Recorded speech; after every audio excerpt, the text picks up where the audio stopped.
Hello friends, ओम श्री गणेशाय नमः। आप सभी का स्वागत है आपके अपने यूट्यूब चैनल पर।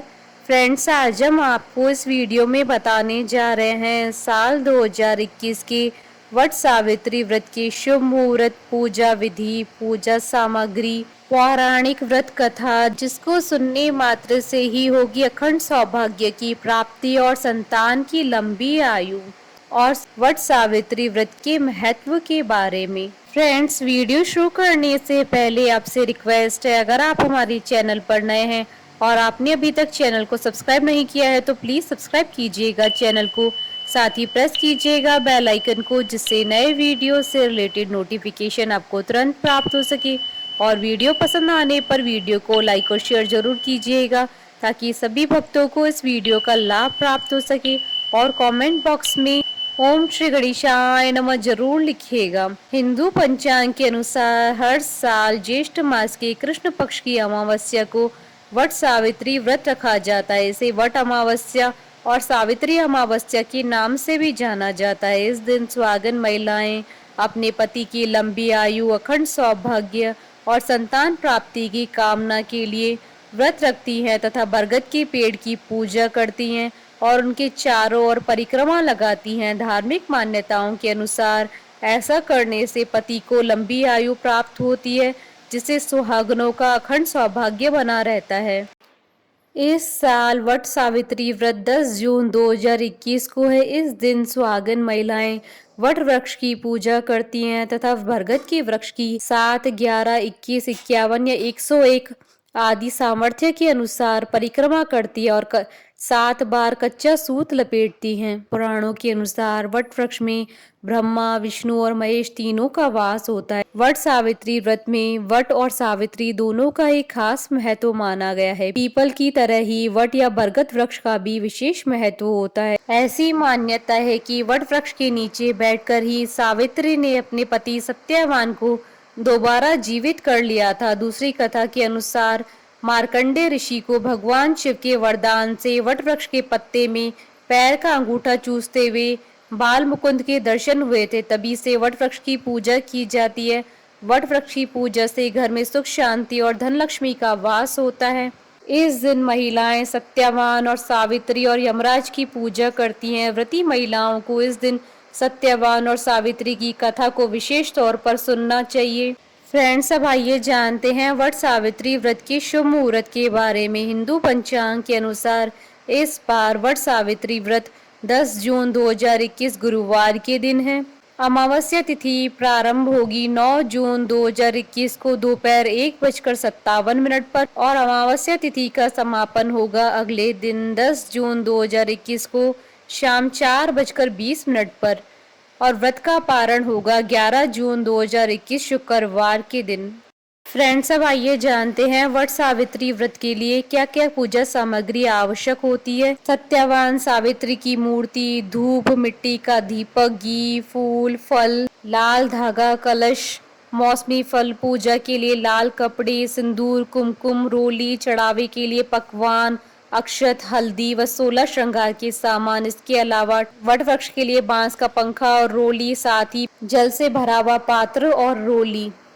फ्रेंड्स, अब आइए जानते हैं वट सावित्री व्रत की पूजन विधि के बारे में। वट सावित्री व्रत के दिन महिलाएं ब्रह्म मुहूर्त में उठकर स्नान करके नए और स्वच्छ वस्त्र धारण करके 16 श्रृंगार करें। 16 श्रृंगार करने के बाद निर्जला व्रत का संकल्प करें। आप सभी पूजन सामग्रियों को इकट्ठा कर किसी बांस से बनी टोकरी या पीतल के पात्र में रख लें। फिर पहले घर में पूजा करें और सूर्य भगवान को जल चढ़ाएं। इसके बाद बांस की टोकरी में सप्त धान्य भरकर ब्रह्मा की मूर्ति की स्थापना करें। ब्रह्मा के वाम पार्श्व में सावित्री की मूर्ति भी स्थापित करें। इसी प्रकार दूसरी टोकरी में सत्यवान तथा सावित्री की मूर्तियों की स्थापना करें। इन टोकरियों को वट वृक्ष के नीचे ले जाकर रखें। इसके बाद ब्रह्मा तथा सावित्री का पूजन करें। तत्पश्चात सावित्री तथा सत्यवान की पूजा करके बड़ की जड़ में पानी दें। पूजा में जल, मूली, रोली, कच्चा सूत, भिगोया हुआ चना, फूल तथा धूप का प्रयोग करें। जल से वट वृक्ष को सींचे और उसके तने के चारों ओर कच्चा धागा लपेटकर कम से कम 7 बार परिक्रमा करें। बड़ के पत्तों के गहने पहनकर वट सावित्री की कथा सुनी।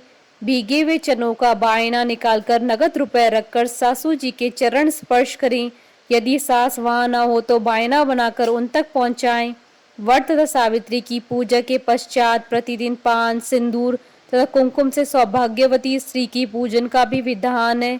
यही सौभाग्य पिटारी के नाम से जानी जाती है। सौभाग्यवती स्त्रियों का भी पूजन होता है। पूजा समाप्ति के बाद ब्राह्मणों को वस्त्र तथा फल आदि वस्तुएं बांस के पात्र में रखकर दान करें।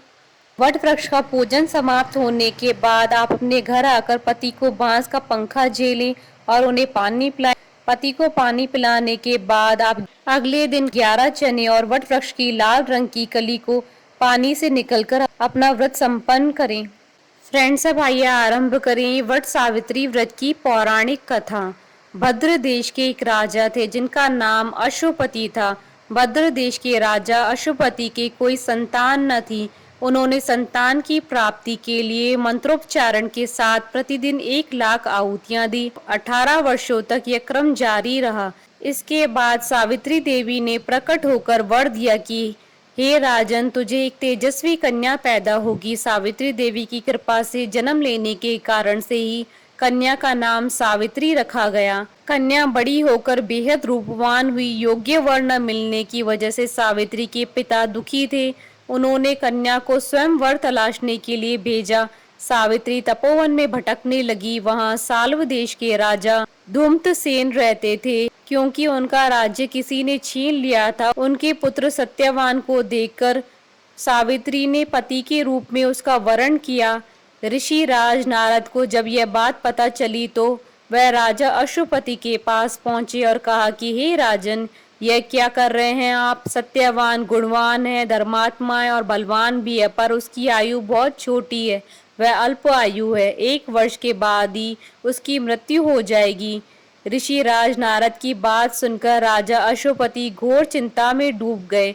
सावित्री ने उनसे कारण पूछा तो राजा ने कहा, पुत्री, तुमने जिस राजकुमार को अपने वर के रूप में चुना है वह अल्प आयु है। तुम्हें किसी और को अपना जीवन साथी बनाना चाहिए। इस पर सावित्री ने कहा, पिताजी, आर्य कन्याएं अपनी पति का एक बार ही वरण करती है। राजा एक बार ही आज्ञा देता है और पंडित भी एक ही बार प्रतिज्ञा करते हैं और कन्यादान भी एक ही बार किया जाता है।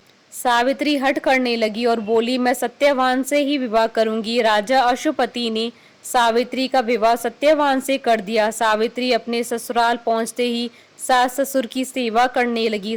समय बीतता चला गया। नारद मुनि ने सावित्री को पहले से ही सत्यवान की मृत्यु के दिन के बारे में बता दिया था। वह दिन जैसे जैसे करीब आने लगा, सावित्री अधीर होने लगी। उन्होंने 3 दिन पहले से ही उपवास शुरू कर दिया। नारद मुनि द्वारा कथित निश्चित तिथि पर पितरों का पूजन किया। हर दिन की तरह सत्यवान उस दिन भी लकड़ी काटने जंगल चले गए। साथ में सावित्री भी गई। जंगल में पहुंचकर सत्यवान लकड़ी काटने के लिए एक पेड़ पर चढ़ गए। तभी उसके सिर में तेज दर्द होने लगा। दर्द से व्याकुल सत्यवान पेड़ से नीचे उतर गए। सावित्री अपना भविष्य समझ गई।